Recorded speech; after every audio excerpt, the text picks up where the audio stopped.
Make it bigger. Recording, it will get bigger. Make it bigger! Are you ready? Yes, I am. 3, 2, 1.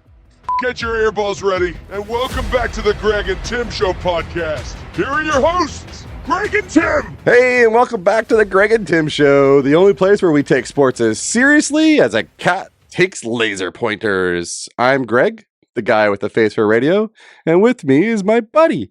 He's the man who puts the T in trivia, the T in terrific, the T in teeth. Tim. Thanks, Greg.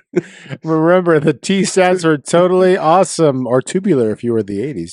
Tubular. Remember totally tubular? Oh yeah, I remember that. Dude. With the guys, the turtles that lived in the sewers. Ninja Turtles. Teenage Mutant Ninja I Turtles. hated that show.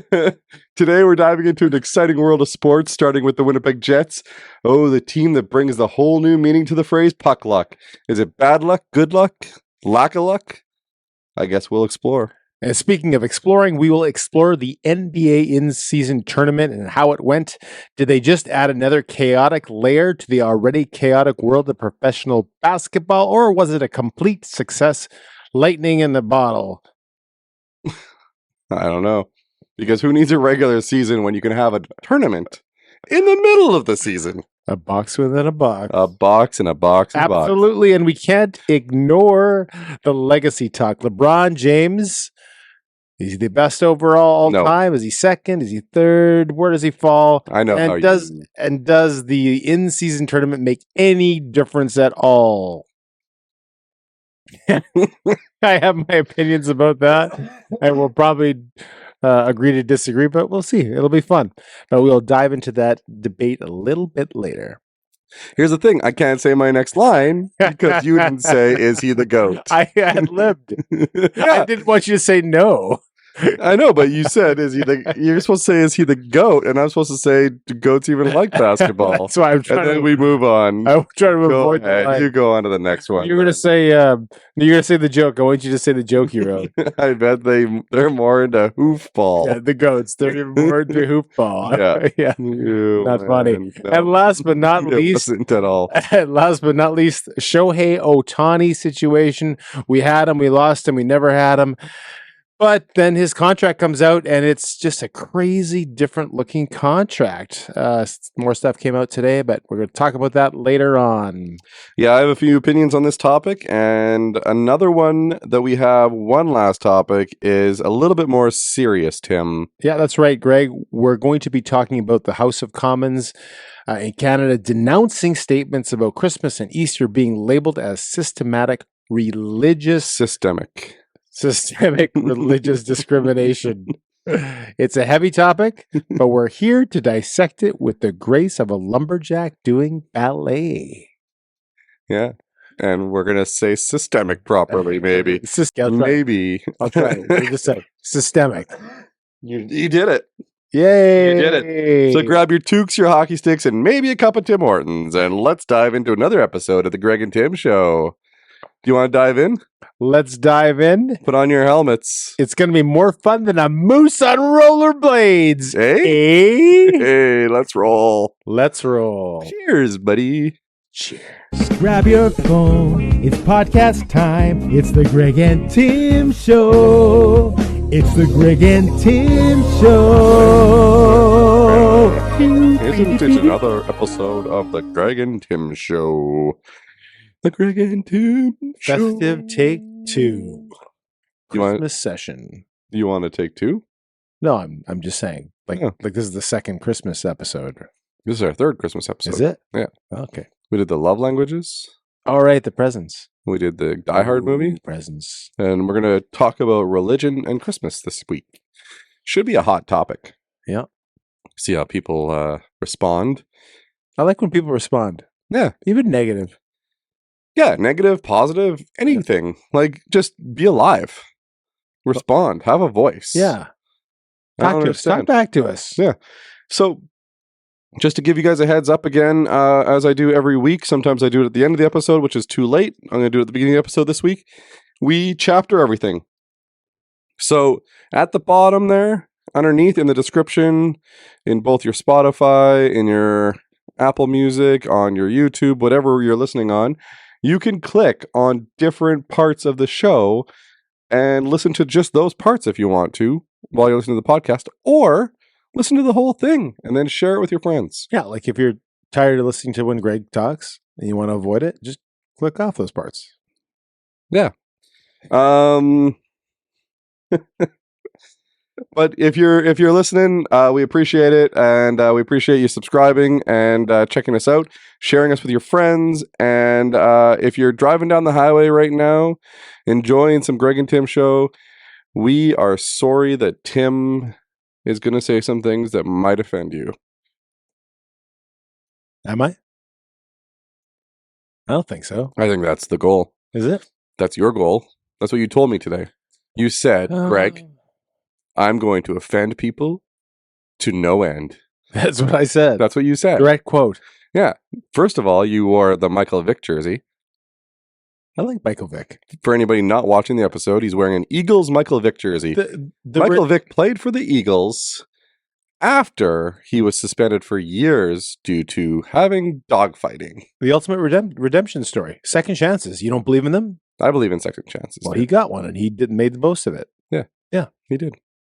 So that's not But terrible. some people wouldn't I have a great story about this. appreciate I it. have a great story about this jersey. How much did it cost you? Zero. Well, it didn't cost me anything. Of course. My wife got it for me for Christmas. Oh, nice. That's very nice of her. And that day, someone threw poo on it. What? Yeah, it's true. Someone threw poo on your jersey? Yeah, for the day I got it, I went to work at where I work my night shifts, and Because they don't like Michael Vick, or Well, they just- because they just had poo in their hand? they had poo in their hand. That's weird. You have to know the context of Yeah. the situation. I kind of know the context. I know your background of It's where you all. work. It's true though. That's weird. So, did you wash it? Well, yeah, of course. Okay. It went right into the washer. Right away. It had poo stains the whole time. Eesh. 12 years of poo stains. But it was like funny because it was the first day I got it. Like, who has poo thrown at them? And it landed in the middle of the 7, by the way. Like, it Who- literally, I laughed. I found it funny immediately. It's like it was a target. And like, So, question for you though. Like, you know where you work. I know where you it's work. never happened to me in 24 years. Oh, okay. So that doesn't happen regularly. The This only just happened. time is the day I'm given a Michael Vick jersey by my wife for Christmas. One time. Like, what are the chances? Like, literally zero. Yeah, there's not a lot of fans of Michael Vick. A lot of people like Michael Vick, I think. Meh, I guess. He's a very exciting player. He was. I really liked. Actually, on the Eagles, didn't he have that really good game that one time? He played some. He was Didn't an he go all-star. lights out when he came back with the Eagles though? Yeah, he was for an one all-star. game. Oh, he was an all-star for a whole year. He played great for a whole year. No. Okay. And if you watch the documentary, he's giving back to the community. And again, Yeah. the ultimate redemption story. Cool. No, I guess I'll check out the documentary. Yeah. I'll write that down here. Watch something Tim told me to watch. You're just Don't scribbling on a piece of paper. you're not ready Yeah, anyway. I wrote a whole bunch of stuff No, there. you didn't. Watch what You're Tim lying told me to. Remember we talked So- about lying? I was going to ask you how your week was. I did ask you off camera before the camera started recording, That is off camera, yeah. and definition of you off said you don't remember what happened to you this week. No, work has gotten busy, so it's gotten busy. December rolling around. We had a Christmas gathering on Sunday. Yeah. My wife's gathering. Yeah, you sent a picture of Bernard and his mustache. Yeah, can you put that up? Yeah, let's throw it on up there. Oh yeah, that's classic. Classic mustache, you know. He's got the best mustache in the group that's going to. I 100% think Yeah. that it is standard issue for anybody that saves lives Yeah. to have a mustache. Standard issue. Standard issue. Here's your uniform, and you gotta grow a mustache. You must grow a mustache. So Bernard, congratulations on keeping the uniform nice and tight. Nice and tight.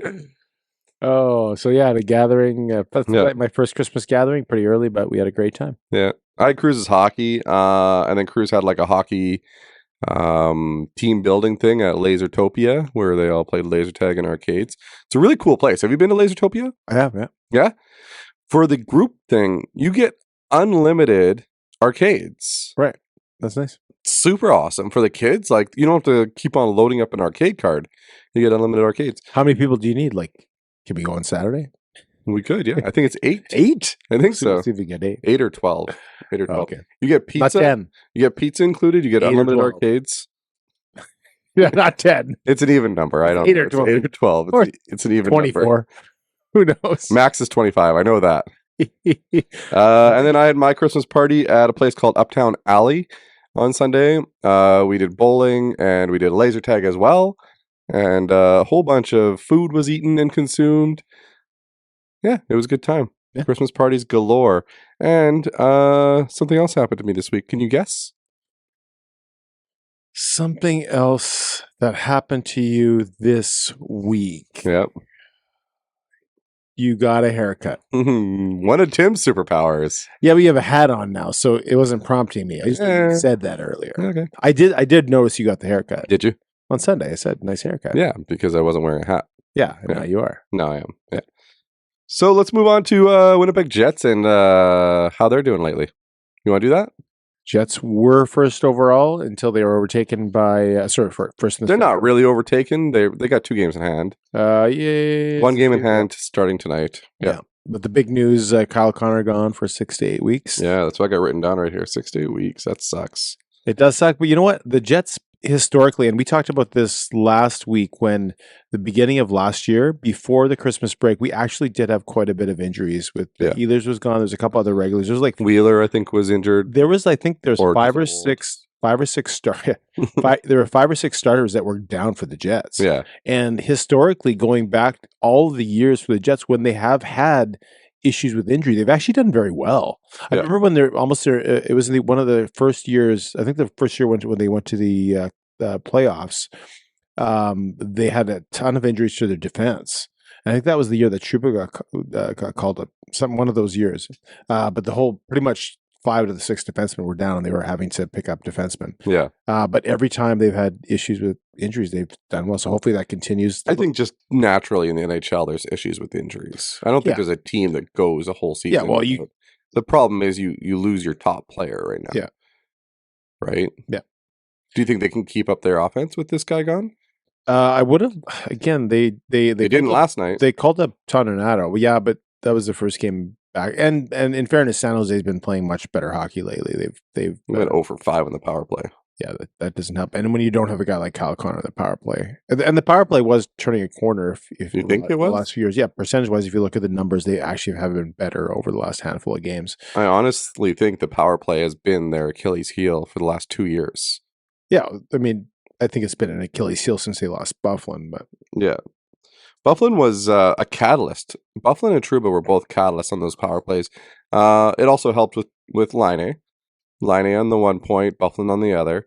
Yeah. But I think the one thing that they lost when they lost Bufflin was that threat from the point that could bomb a shot. Yeah. Or pass. Bufflin more than anybody else, more than Laine. More than any of these guys, because you can't cheat when he's at the point, because he'll just kill you. Yeah. And he had that bomb from the point, and you had to respect it. And it was a very difficult thing, because you remember that year where they scored on 9 straight power plays? It was before Laine got there. It was like a record. They scored on 9 straight power plays. Okay. And that was before Laine came here. So Dustin Bufflin, I mean, you don't have that, you have a couple of good shooters. One's a lefty, which makes some difference in how you disguise a power play. Well, so their old power play with Laine was Wheeler, Laine, Bufflin, Scheifele, and then whoever they put in as that 5th person. Yeah. It was a right-handed, almost completely right-handed power play. Yeah. Now they're almost completely left-handed. Yeah. So you've got Morrissey, Ehlers, Connor, Perfetti, other than Scheifele and Pionk, and then Velarde's on the power play right now. Yeah. Most of them were left-handed now. So we've kind of gone the opposite direction. I don't think we have the bomb from the point, though. Well, we don't. Like, I don't think that we have a couple of good shots, but you don't have that bomb. And a lot of teams Morrissey doesn't threaten that way, right? Yeah, but if you do look at the percentages, the last 10 games they had started to turn around. But again, that's one game. We'll see how they go in the future. But Speaking of Bufflin, have you seen the latest photos of him and what he's doing? Tell me. He is a professional fisherman now. Well, he has dabbled in. No, he's on the tour. Really? Yeah, there's photos of him. I didn't know there was a fishing tour, like an actual competitive. Yeah, there's actual competitive fishing tours, and Bufflin has a record like where he's finished and everything like that, and like there's standings and everything. He's a professional fisherman. You didn't know this? Well, no, I didn't. Huh. I knew he fished. I thought you knew this. I thought I'd share this with you. Maybe you might have sent me a picture or something, but yeah, I don't remember. I thought it was pretty cool. Anyway, are you gonna put a picture of him? If I can find it, I'll throw it up there. Well, you shared it with me before, so you should be able to find it. Yeah, it's right there. Thanks for adding work for me. Yeah, no problem. That's what I do. It's a lot of extra work. Next, let's talk. Let's talk LBJ. Let's talk the NBA in-season tournament first. Before we get to LeBron James. Yeah. Who, by the way, is the first player to win the Olympics, right? An NBA championship. Yeah. An MVP championship. Yeah. And this new in-season championship. Well, it just started, so nobody could have won all those. But I don't think anybody else on the team has won all that stuff. Am I correct? On the Los Angeles Lakers? Yeah. Well, the only person that would have been Anthony Davis. Has he won an Olympics? Has he won an MVP? I can't remember. Has he won an NBA championship? Well, of course he won an NBA. He won an NBA championship in the bubble, right, with LeBron because they played together. Oh, okay. Yeah. So I don't understand the hate. There's no athlete, that I know of on the face of the planet that is more hated by more people than LeBron James, and it just seems overdone to me. I don't understand it. Do you think it's due to his comments socially? On social media? Well, lots of guys have comments in social media. The issue is this. MJ didn't do all those things. We didn't have the excessiveness of the online, media for social media that we had back then. Who knows if he would have in that day, right? So like this is the issue. Should he be on so much? I mean, apparently LeBron James is a family man. Yeah. Apparently he's a great, he does a lot for the community. He's an amazing player. Nobody talks about the fact he's almost 40 years old and he's averaging 26 points a game in the NBA. And he's carrying a team. He's almost 40 years old. Yeah. Yeah. MJ wasn't this good at he had retired already, but he wasn't that good. He retired twice by then. Yeah. We're not talking about how good he is. All people talk about, and the problem is, I was actually, and for those people out there who don't know, the in-season tournament was won by the Los Angeles Lakers. Yeah. So nobody's respecting that he won. I mean, it's something you do well. Does this give him anything onto his legacy? I was hoping he didn't, because now people are like, they're laughing and they're saying that he won 2 championships. And this is the other thing. People disrespect the bubble championship. And this is the one that the Lakers won during COVID, right? Where everyone was sequestered into one place. Because for some reason, that was apparently an easier championship to win. That would have been the hardest one to win. That's my point. Why was it the easiest? The Los Angeles Clippers collapsed under the pressure. Remember Lou Williams getting those wings and he stopped, and Lou Williams stopped at an adult contemporary club. Exactly. And on the way to the bubble, when you weren't supposed to stop anywhere because was killing everybody, right? But he couldn't play. He was disqualified because he stopped for hot wings at an adult's amusement center, whatever you want to call it. And the funny thing was that he said no, he really likes the wings there, and that was the joke. But they collapsed. Was it all you can eat wings? Or does all you can eat breasts? Well, yeah. Okay, well, we'll cut that out too. Why? Chicken breasts are great. They're white meat. Yeah. The wings are dark meat. The breasts are the best part. Yeah. But why was it an easier championship to win? Yeah. So it's disrespected. So now people are saying, well, he won the 2 most disrespected championships. And now I'm not saying this is like I'm not talking about the in-season tournament being all that great or that No. it's that valuable, but apparently they're going to put a banner up. They're next putting year. up a banner. Which LA is getting another one in the LA, not the Forum. I mean, what is it called now? It's called Cryptocurrency yeah. Stadium. In fairness, if you win like your division or you win your conference, you're the Western Championship, you do get a banner. The banners aren't just put up for winning the overall championship. It happens all the time. Yeah, you like the Jets win the Smythe division. No, actually didn't. Remember when the Predators put up banners for stuff that they didn't even really win? Right. But there are banners put up for more than just winning the overall. The Jets beat them. Yeah. And the Predators still put up a banner for winning the division. Yeah. But this whole all this talk, and I'm not one of these people that say LeBron is the GOAT. If you want to transition into that, my opinion is Michael Jordan is the best basketball player of all time. Yeah, 100% he is. And LeBron is number 2. There's people that are LeBron lovers and they're new to the sport. They didn't see Michael play. Yeah. And they're on one side of saying, "Oh yeah, LeBron is the best, whatever. He's number 1 because that's who they saw play." They're on one side of the fence, and on the other, there's crazy people who say, "No, LeBron's 7th or 8th or 10th." Like these are haters. No, obviously they're biased by their hatred of the guy, and I have no idea. I don't understand why he is. I think the only one that could maybe challenge him would be like a Magic Johnson, Wilt Chamberlain. Those guys. Yeah. But more so because they played in a different era. If they played in this era, again, we talked about this the other day. Yeah. Jacques Plante would be the worst goalie in the NHL right now. Yeah, but I've said this about Babe Ruth before. You cannot compare. Babe Ruth smoked on his way up to the plate. You cannot compare. So do you, but that's fine. I do not smoke anymore. You cannot compare guys in their generation to other generations. They were made for their generation. Yeah. What I always say is compare them to their contemporaries. Babe Ruth is the best of all time in baseball, and I know I'm going off track, but Babe Ruth is the best player of all time because he hit like 40 home runs, and the second best home run hitter hit like 8.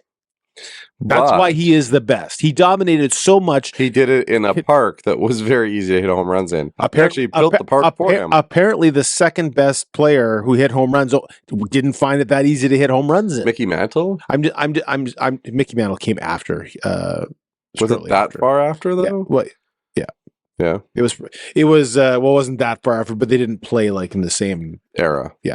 But my point is you can only judge that, right? Yeah. Well, there's certain players are the best of their generation. Because you could again like Wayne Gretzky is the best of our generation growing up. Yeah.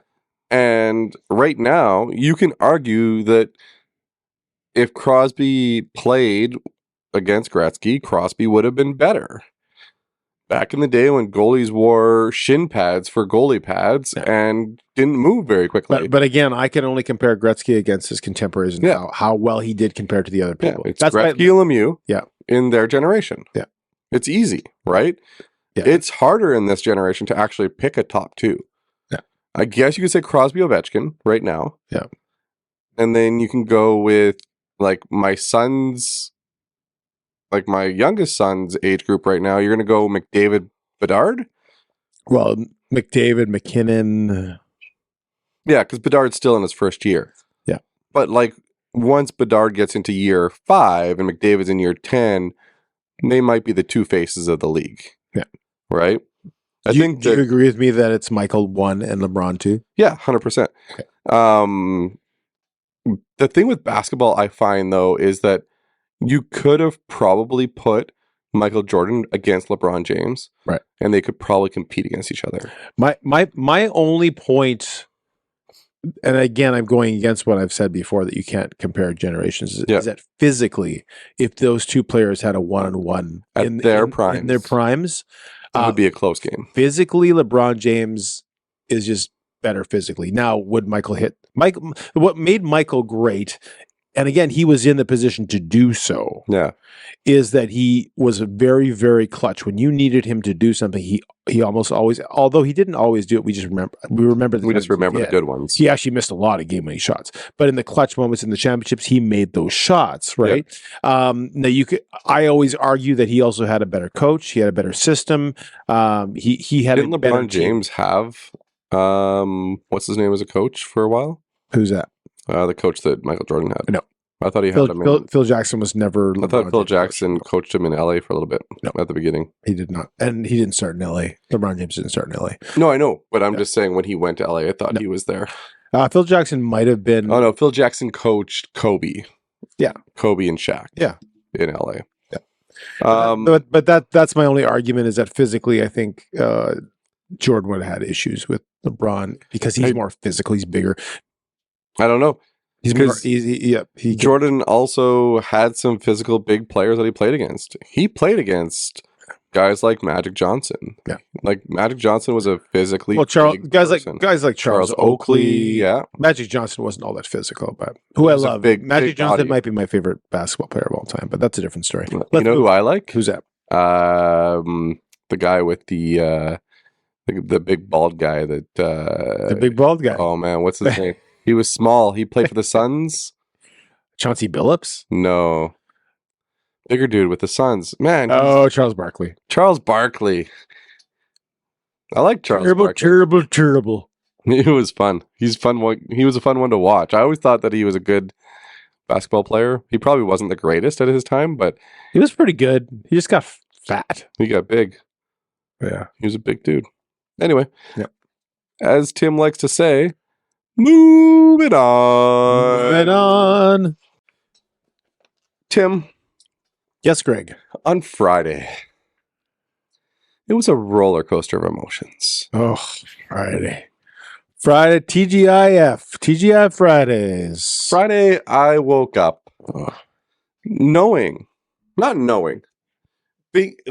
basically thinking that Shohei's going to make his decision when I woke up on Friday. Yep. That was my thought. Shohei's making his decision today. Yep.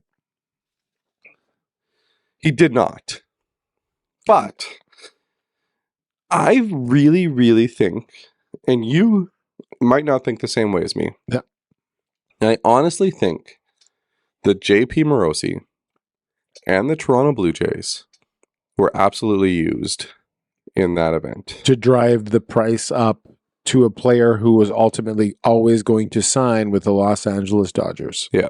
So we're talking about Shohei Ohtani. Yeah. It was Ohtani Watch all day on Friday. I posted our video from our podcast on Friday about Ohtani and how he would be the best fit for the Blue Jays. Yep. Posting that literally 12 minutes later. No, sorry, I posted that on Saturday. After the whole Ohtani watch happened on Friday and he didn't sign with the Jays. On Saturday, I posted why the Jays should have Ohtani, why he should sign with the Jays. Yeah. 12 minutes after I posted that, I had to make a new post. Anger. Angst. The post was the fact that he signed with the Los Angeles Dodgers for a record-breaking 10-year, $700 million contract, which, good for him. Good for him. I'm absolutely happy that he got paid. Sort of. No, I really don't mind him getting paid. No, he sort of got paid. Yeah, we'll get to that in a second. But I'm glad the Jays didn't pay $700 million. I was good with $600. I was good with the $600 million. The rumor was. So the reports were that the Jays offer was around the same amount as the Los Angeles Dodgers was. Roughly, yeah. So my question is this. If the Los Angeles Dodgers or Shohei's camp, his agent, used the Toronto Blue Jays to drive the cost up, it would have, I would think, be kind of back and forth thing. What's your bid? Bumping up the bid. So my question is, when they hit the magic number that Shohei's like, I want to get $700 million, and the Los Angeles Dodgers gave him that money, again, sort of, and we'll get into that. Do you think their camp went back to the Blue Jays and said, okay, no? No, Why not? Why not? Why not? Why not? Why stop? Why not? Why stop the bidding there? because he wanted to play for the Dodgers. I think the Jays had a max bid. So this is what I think really happened. And it's a conspiracy theory, and people can say that it's wrong, whatever they want to say. Yeah. This is what I think happened. CAA, the management team for Shohei Ohtani, contacted JP Morosi, one person inside, not like main people or anything like that. Somebody inside contacted JP Morosi and said, Shohei's getting on a plane to Toronto. Yep. That's all they said. And remember, that wasn't the only rumor, right? And then there was a plane going from Anaheim to Toronto that was a private plane. Now, here's the thing with that private plane. Yeah. Shohei Ohtani owns a private plane. Right. The private plane matched the exact model of the one going from Anaheim to Toronto. Yeah. Now, let me break it down even further for you. On that private plane was not Shohei Ohtani. It was Robert Herjavec, I believe is how you pronounce his last name, from Shark Tales. Shark Den? Shark Tank. Shark's a shark. Robert Herjavec, did you know this, is a CAA client. A client of the same representation as Shohei Ohtani. So now you have a leak coming from somewhere to a very reputable MLB reporter, John Morosi, who would not have sent anything out without having a proper source. So let's assume that's correct for the purposes of what? To get LA back to the table for one last pitch. Right. Because by the middle of the day, when Herjavec landed and the helicopters in Toronto were circling the plane to see if it was Ohtani, and it wasn't, very eerily similar to Kawhi Leonard. When he showed up in Toronto, they did the same thing, but this time it was not Shohei that got off the plane. So when that happens, also during the day when this was all happening, when this plane's in the air for those hours, the LA Dodgers, one of the announcers or one of the Dodger Nation is an online service with the Dodgers, basically conceded that Ohtani was not signing with the Dodgers. And then not just that, they were actually reporting that he was going to sign with the Blue Jays. Yeah. It wasn't just they were also told They were also told that he was signing with the Blue Jays. Right. So there is some kind of source that has been feeding this information to these people. And then it took one of the other reporters, after the plane landed, the reporter came out for the MLB, said, no, Ohtani's not on the plane. He's not in Toronto. He's still at his home in Anaheim. I've confirmed this. Yeah. And I believe at that moment, LA said, we have our last chance to get him. Right. And they utilized that to get more money out of him. I would suspect that a lot of what you say could very well be true. This is just my thoughts. Yeah. Because there's a lot of oddities in the entire story. It's very weird. Yeah.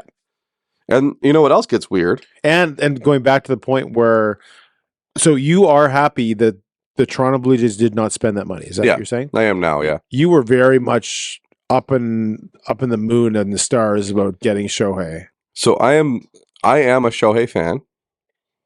I'll watch him in LA. I got my Dodgers hat on because, you know. Well, we're going to book a trip later on, right? Right. Yeah. But the $700 million would have taken away from any other players that they could have signed. Right. Unless the Jays somehow figure out a way to structure the contract where it only costs them $2 million a year to have Shohei. So the contract is, for those people who aren't following the story, $70 million a year, but for the first 10 years of the contract, it actually works out to only $2 million. That's what he's getting paid. And all the $68 million that's left per year is going to be deferred from 2033 to 2043 when the luxury tax, well, who knows where that's going to be. Yeah.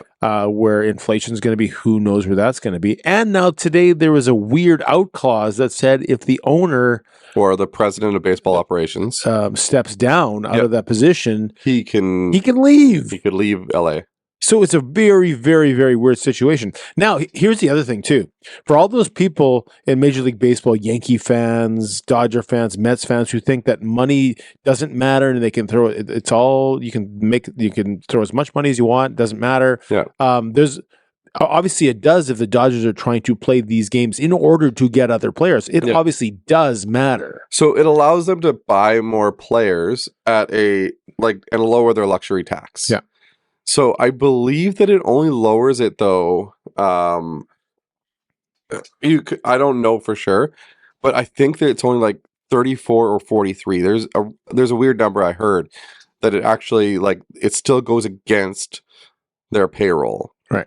So they're not out the whole 70 million per year, but they are significantly less where they can sign somebody else for another 25 million and still be at the same amount. Yeah. So the other thing too is people are wondering if this contract's even going to be legal after the next CBA.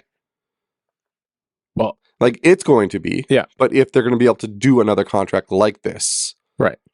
It seems very questionable that you should be able to defer that much salary. I can see them making changes, yes.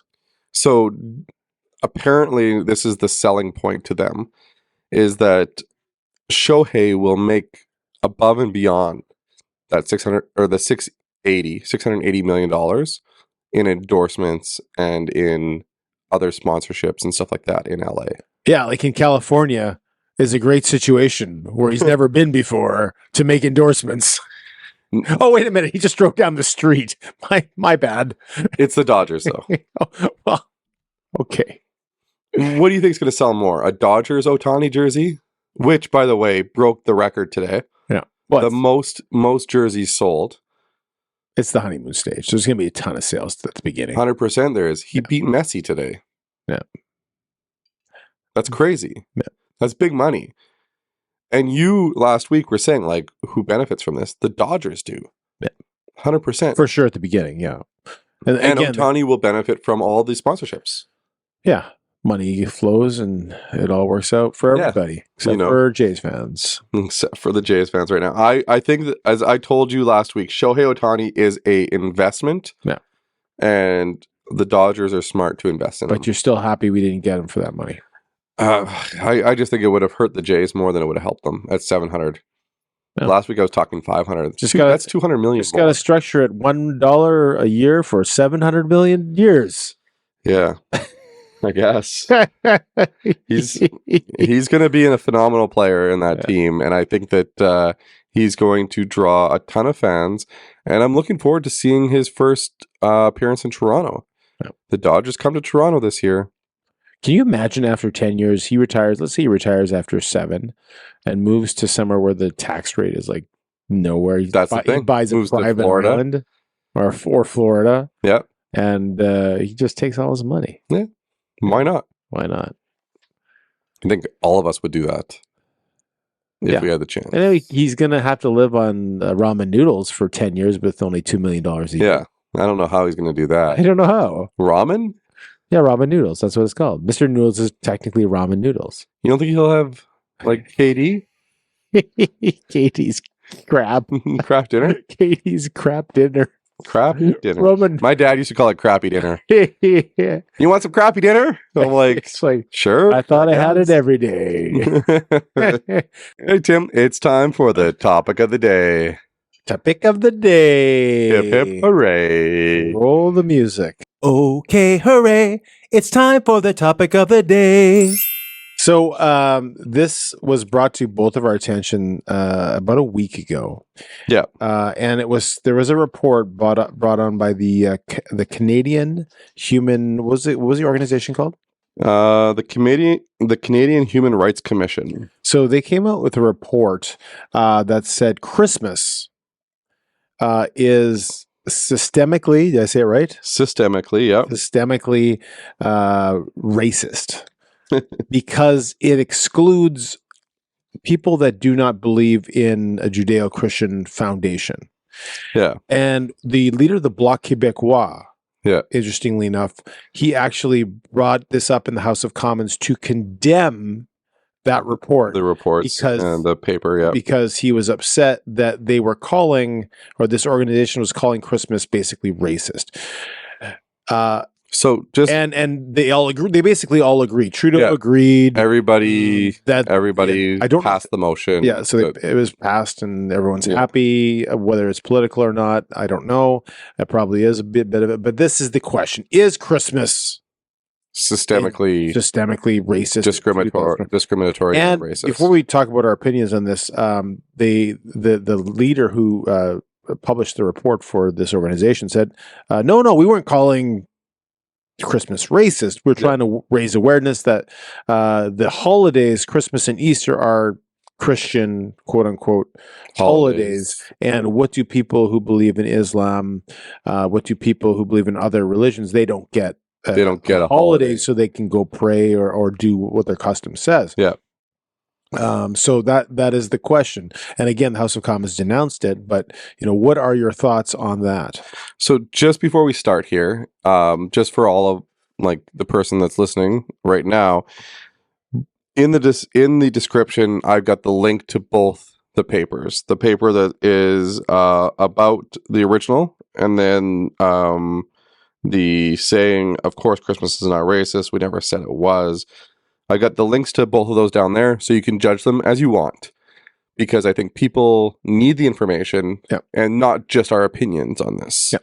So I'm going to read what it said here. The Canadian Human Rights Commission, an agency with broad judicial powers that is fully funded by the federal government, has declared the celebration of Christmas is evidence of Canada's colonialist religious intolerance. Discrimination against religious minorities in Canada is grounded in Canada's history of colonialism, reads a discussion paper on religious intolerance published last month by the agency, which again is linked below. An obvious example is statutory holidays in Canada. It adds, noting that Christian holidays of Christmas and Easter get days off, while non-Christians have to request special accommodation to observe their holy days. Canada is replete, I don't know how to pronounce that word, with religious intolerance, and always has been. In order to move forward towards sustainable change, all Canadians must first acknowledge Canada's history of religious intolerance, and it goes on from there.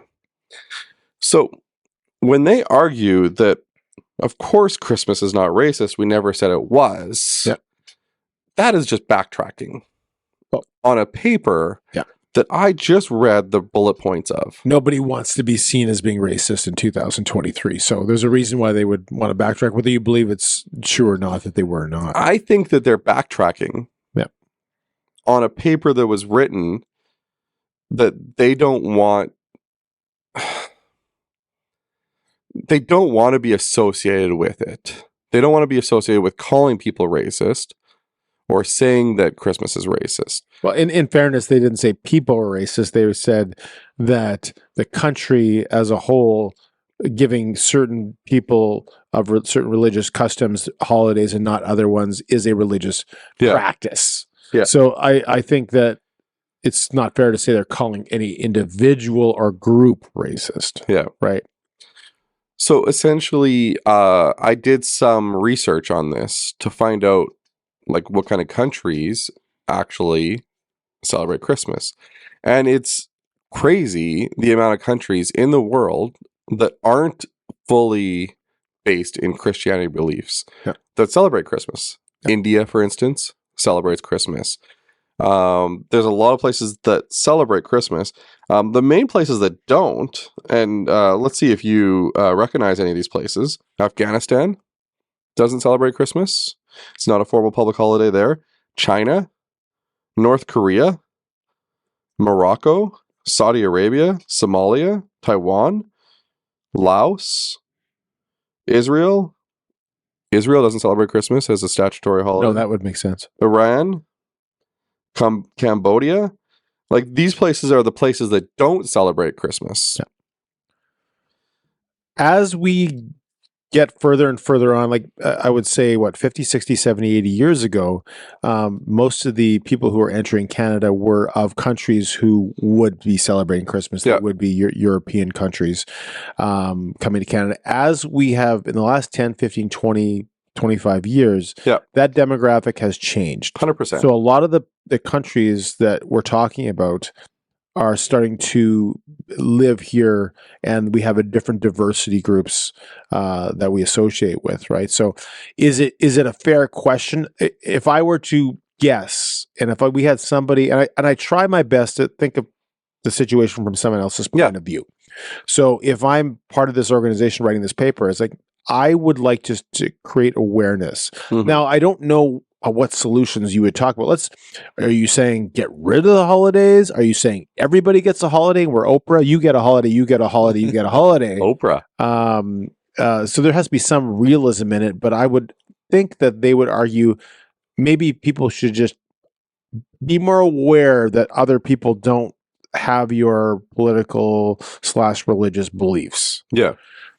That would be my take on it if I was trying to be a PR person for those groups. Like you said, nobody wants to be considered as making a racist statement. Yeah. No, for sure. If you are, that's, you're going to be canceled. Right? Nobody wants to think that they're forcing something down somebody's throats. And again, and Christianity is not looked at as favorably these days as it used to be. Well, the percentage of people who profess to be quote unquote Christians or Judeo-Christian beliefs has dwindled every decade. Yeah. Whereas the people that have those beliefs are now in the minority. Yeah. Right. And now in some areas. a lot of people celebrate Christmas and they don't celebrate in any way the Christian part of it. They'd call it Christmas. It's Santa. For Easter, it's the Easter Bunny. Yeah. And they don't celebrate the other aspects of it, and they enjoy those holidays. They don't celebrate the reason for the season. Right. Essentially is what you're saying. They wouldn't recognize that, or they would think that they don't go hand in hand.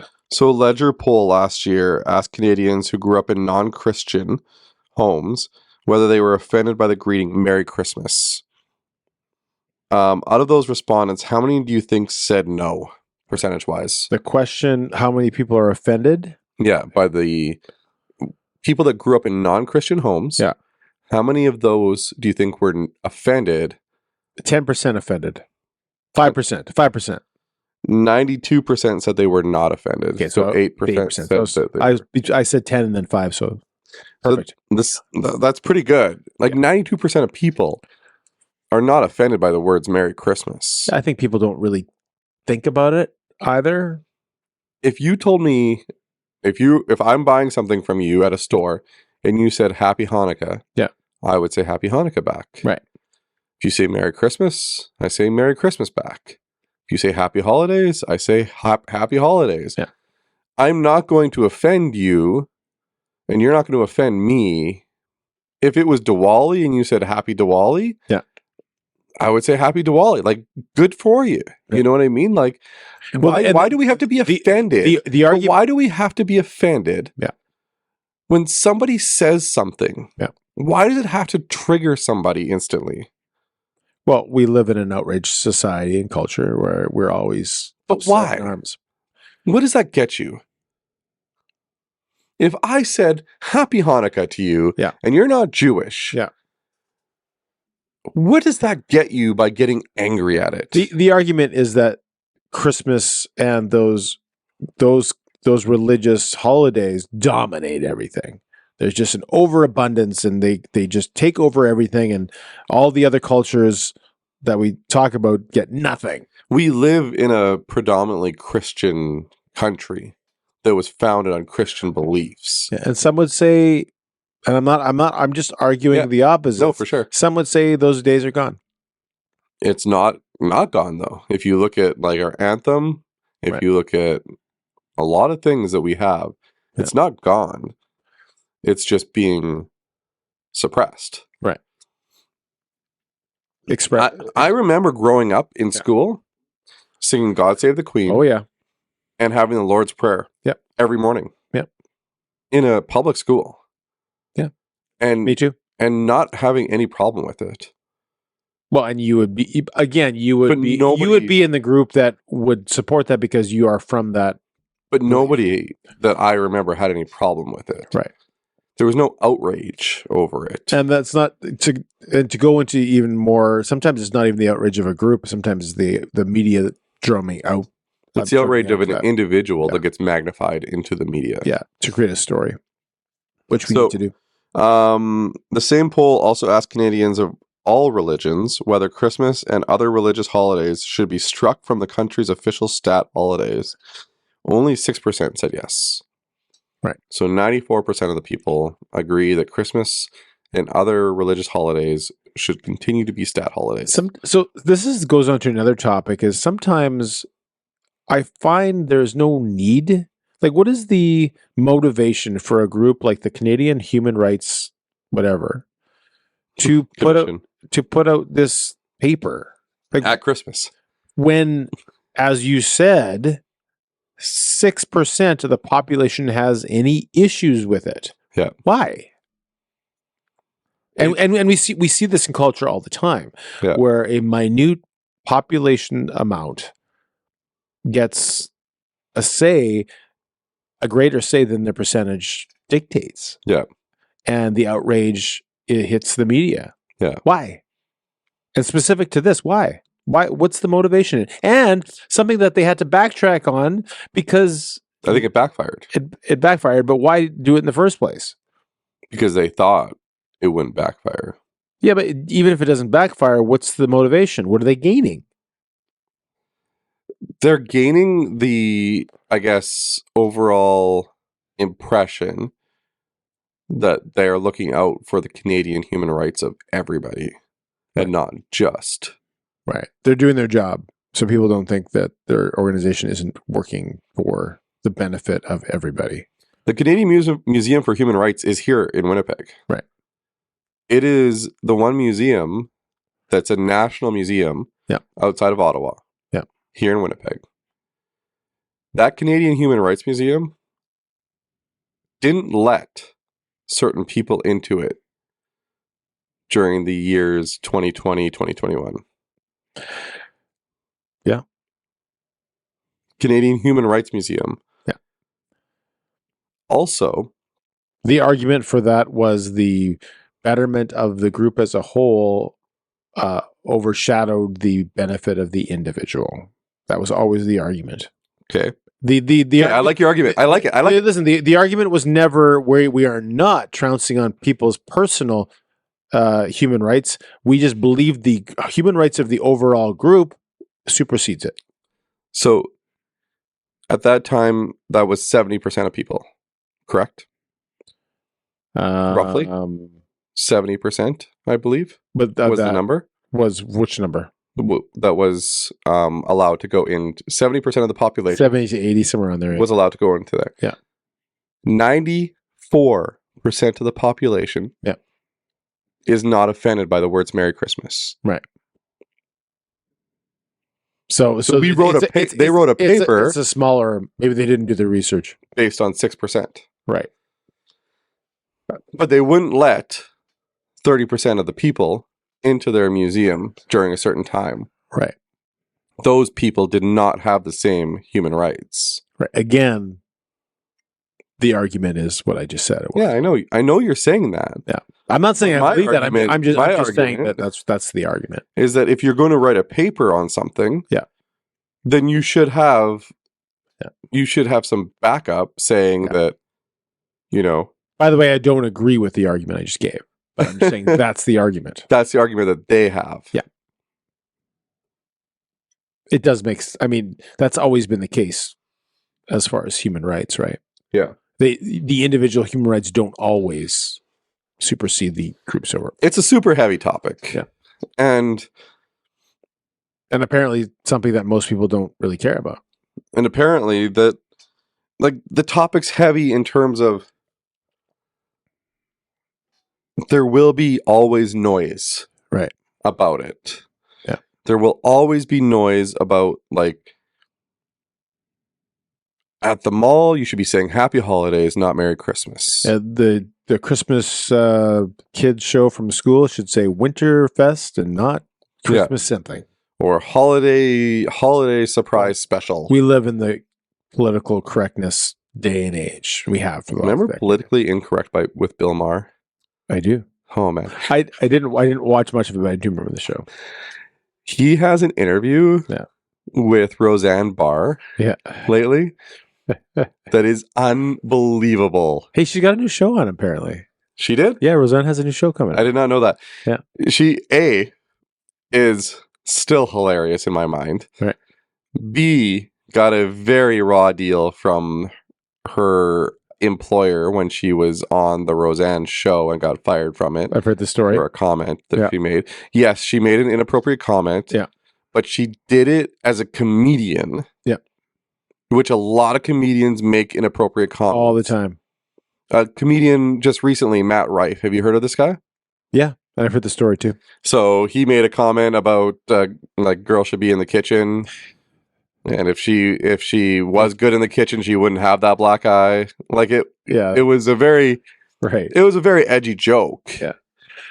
But you know what he did? I don't know if you know this. Instead of apologizing, he went on TikTok and he said, if you were offended by my joke, please click the link below for my apology. Yeah. You click the link below. Yeah. And it took you to special needs helmets to purchase. I think that people should be allowed to say whatever they want, and if people will be the judge if they think it's inappropriate. But people will not come to a show. Yeah, Michael Richards. Yeah, his career went down the drain because people decided he was canceled. Yeah, let people decide, not media. Yeah, let the people be the judge, jury, and executioner. Yeah, not the media. Yeah, don't take a side. Yeah, just. And the media for this story specifically is going back and forth. So, well, there's a story that says about this paper. Now there's a story about the House of Commons talking about it. Now there's a story about the comments by the backtracking of the comments. Yeah. And it's whatever the media now in our 24/7 era. News media. They have to, and now on social media, something has to be written that gets clicks. And now it's, again, we talked about this before, but online, it doesn't even matter if you say it's true. All it has to do is get a response. Yeah. And as soon as I say something, good, bad, ugly, it doesn't matter. They won. It happens with our shorts. Yeah. If people don't agree with them, they tell us. Yeah. Well, yes, and I use that for us as well. There's one of our shorts about paper straws from a couple weeks ago. Yeah. That there's literally like 3 people just arguing in the comment section over and over. I'm not even in it anymore. We just post, and then they're like, one guy said, paper straws are killing the environment. Another guy says, give me the proof that, and then another guy goes, and it just keeps going and going and going. I think there's like 20 comments underneath the one guy's comment, and I'm not even in there. It's kind of funny. It is kind of funny, but it just goes to show that we're not like, we give opinions. Yeah. We do give opinions. Some things that we believe are not popular opinions, right. But in a free society, we're allowed to give opinions. Yeah, I mean, providing that they're not harmful to people. And nowadays, it's harmful to someone if they think it's harmful, and that's true. Yeah, like what is outrageous is when someone finds it outrageous. So if you don't like it, don't listen. Yeah. Like, it's far too logical. Like Joe Rogan's podcast. Yeah. Don't listen to his podcast if you don't like what he's saying. Right. Theo Vaughn, if you don't like what he's saying, don't listen. He has an interview with Kat Von D. I haven't watched it yet, but she is a recently baptized Christian. I don't know if you know who Kat Von D is. I do not. She was on a show, I believe, called Inked. Or something. It was a tattoo show. She was a tattoo artist. I know exactly who that is. I didn't watch the show, but I know exactly who it is. Yeah, I think so. She's a recently baptized Christian, right? And she's doing the rounds on all the podcasts. It's cool to see. Yeah. It's a positive environment. She probably celebrates Christmas. Let's go with the Teenage Mutant Ninja Turtles today. Let's go with it. What do you mean? The theme song. Oh, at the end of the show. Yeah. I hated that show. I hated it. Yeah, the Teenage Mutant I hated that show. I hated the cartoon. I hated the real. Heroes in a Half Shell. I hated the movie. I hated everything. Well, I didn't watch it. Cowabunga dude's like going to punch you in the face. They made pizza popular. I couldn't stand that. They did for pizza what Popeye tried to do for spinach. Thanks for watching the Greg and Tim Show podcast. Don't forget to like, subscribe, and share with all your friends. Sharing is caring.